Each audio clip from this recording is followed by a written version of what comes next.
everyone! Earlier this week I got a call from the DC shelter about a cat they'd just taken in off the street.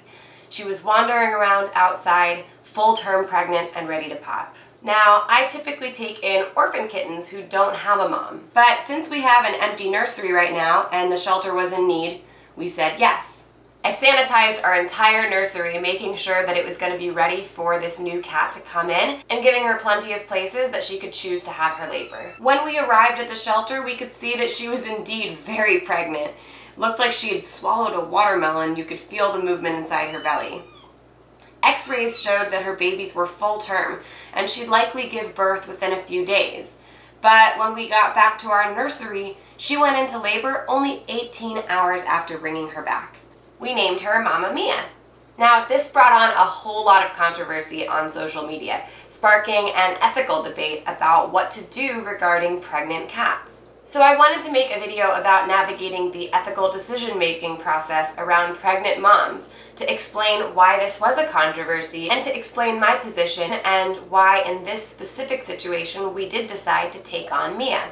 I also want to talk about handling controversial situations in general and how we can do so thoughtfully and respectfully. I saw a lot of very heated comments on my social media from people with multiple different perspectives. So I want to start by explaining the issue and then talking a little bit about how we can navigate it. It's standard practice in most animal shelters to spay pregnant cats, thus terminating the pregnancy due to lack of resources. I know this is a tough pill to swallow if you're new to animal welfare, but keep in mind that lots of animals are euthanized in animal shelters, including neonatal kittens and sick animals. In many animal shelters, there aren't enough resources for those animals who already exist, much less for those who aren't even born yet. The fact is that when resources are limited, we have to apply them where they can do the greatest good. This means that animal shelters have to make decisions about who can and can't be saved based on time and staffing and funding and the availability of foster homes. It's a gutting and horrible position we're put in as advocates. Think of it this way. When resources are limited, every animal we save might take away resources from another animal. So if you have $1,000 to spend on animal care, do you spend that $1,000 on a life-saving surgery for one cat?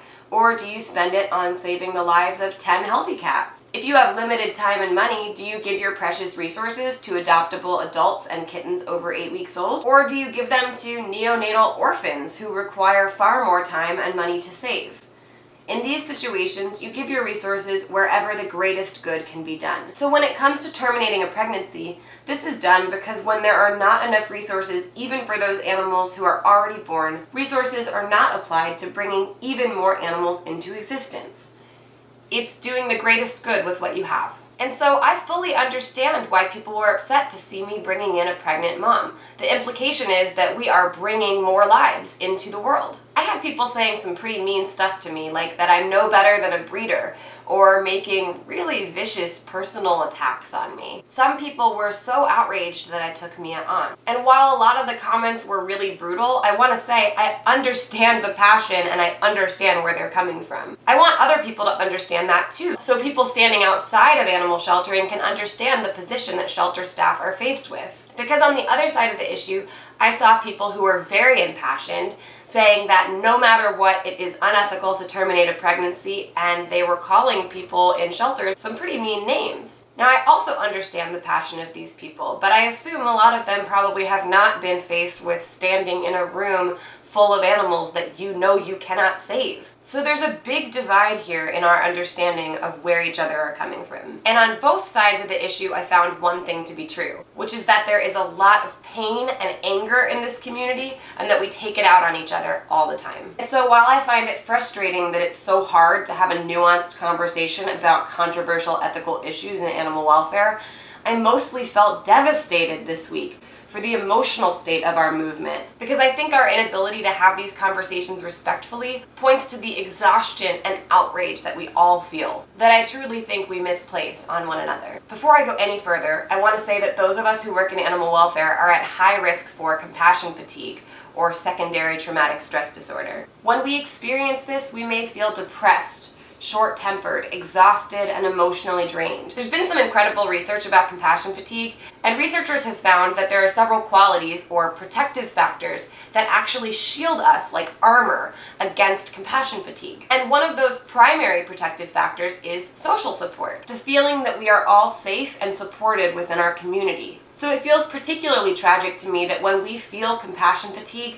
we lash out on one another, making ourselves even less capable of mutual aid and mutual healing. We're hurting, so when we see somebody doing something that we don't understand or don't agree with, we make ourselves hardened and oppositional instead of soft and open. I think this devastates our movement because growth happens when you are soft and flexible. But it's hard to be soft when you're hurting so much. So no matter your position on any ethical topic within animal welfare, I think we have to learn to communicate with each other better, to refrain from name-calling and judging, and instead to lean in and say, I'm seeing things differently than you. Can you help me understand? When we do that, we build bridges instead of burning them. Now, it's a lot easier to pick one position and say, this is where I stand, and screw you if you don't agree with me. But it's a lot harder to say, things are complicated. We have to make complicated decisions all the time, and we have to be flexible as things change. It requires vulnerability for us to admit that not everything is black and white, that sometimes things shift, that sometimes communities are different, that sometimes ethical decisions require context. And so my position is, things are complicated. My position is that ethical decision making is deeply complex, that it's all dependent on the individual situation, and that we do our best to make judgment calls based on the resources available. No one wants to terminate full-term pregnancies, but it's done because we don't have the resources. No one wants to euthanize neonatal kittens either, but it's done when we don't have the resources. So as we have fewer cats coming into shelters thanks to TNR and spay-neuter, and as we have more resources available thanks to awesome foster parents and volunteers, we can actually save more lives and extend protection to more populations. My belief is that being able to not terminate late-term pregnancies is an aspirational goal, just like being able to find homes for every neonatal kitten is.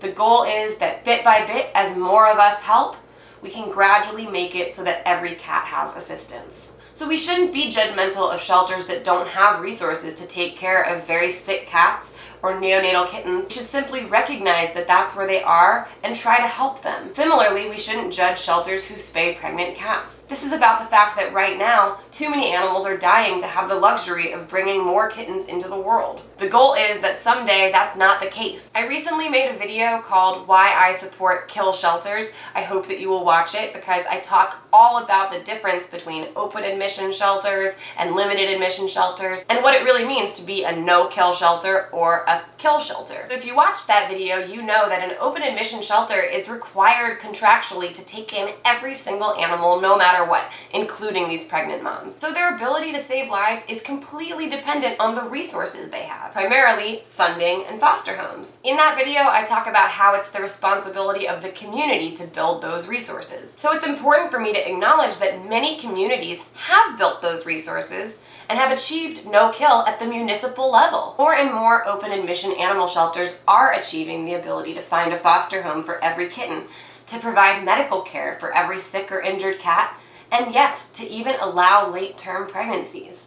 That's why in cities like San Diego, Seattle, and Washington, D.C., you actually do see that pregnant moms are placed in foster homes. The resources are no longer scarce, so protection can be extended to more and more populations. So I think we shouldn't be judgmental of these communities either, or the people who are fostering those cats. We should look ahead to the future with hope. Here in DC, thanks in large part to our TNR program and our large community of foster parents, we actually typically have a waiting list for foster kittens now. I joke all the time about how I have to outsource most of my kittens now. In fact, more than half of the kittens I take in are not even from the district. So I think it's important for us to navigate these issues on a case-by-case basis, taking into context the specifics of the situation and the resources we have available. The context here is that Washington, D.C. is able to place full-term pregnant moms into foster care because they have the resources.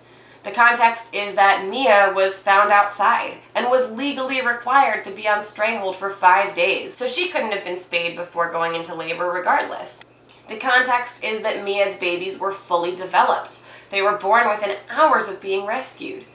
They were even more developed, heavier, and healthier than many of the orphans I care for. These kittens may have been in utero for a few hours, but when they came out, they were actually double the birth weight of my other foster kitten, Badger. So if we can save them, why shouldn't we? My perspective is that it depends on the context. And in this context, I was asked to help, I was able to help, and I decided to help. I recognize that these are deeply complex and emotional issues, and I think it's worth having constructive discussions about them. To me, social media is both a blessing and a curse because it allows us to share ideas and experiences, but it also allows us a faceless anonymity that many people use to lash out in anger at others. I hope we can all learn to be kinder to each other, both in person and online, even when our communities look a little different. As for Mia, she's doing great. She was an absolute champ throughout her labor, and I'm glad that instead of giving birth on the street or in a shelter, she made it here just in time to have a comfortable nursery for her labor. She gave birth to 5 healthy babies, 2 girls and 3 boys. We're happy that this will be the end of the road for her reproductive experience, and that once the kittens are older, she can be spayed and all of them can be spayed and neutered too. Spaying and neutering, TNR, and fostering are the ways that we can change the future for cats. And being compassionate to our fellow advocates won't hurt either.